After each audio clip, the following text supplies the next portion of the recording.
Ukrayna kütləvi hücuma keçdi. Hava limanları növbəti dəfə bağlandı. Rusiyanın Leningrad vilayətində cümə axşam saatlarından gün ərzində artıq 3-cü dəfə, yəni dünəndən etibarən bu günə qədər hava məkanı belə deyək, təhlükələrə və təhdidlərə məruz qalıb və hətta bu istiqamətdə əhaliyə hava siqnalları vasitəsilə xəbərdarlıqlar da edilib. Bu barədə regionun qubernatoru Aleksandr Drozdenko məlumat verib.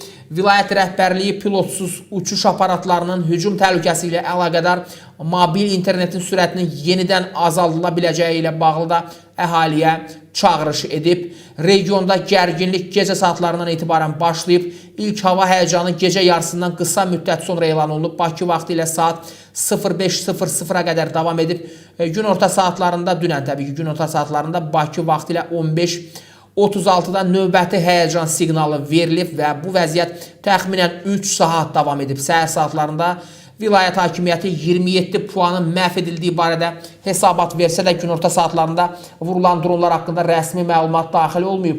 Hazırda bölgədə təhlükəsizlik tədbirləri gücləndirilib və mülki infrastrukturun qorunması üçün zəruri addımlar atılır. Hava limanlarının da bağlandığı qeyd olunub. Bu artıq növbəti Ukrayna tərəfindən Rusiyaya endirdiyi zərbə və kütləvi hücum əməliyyatlarının davamı kimi görünməkdədir.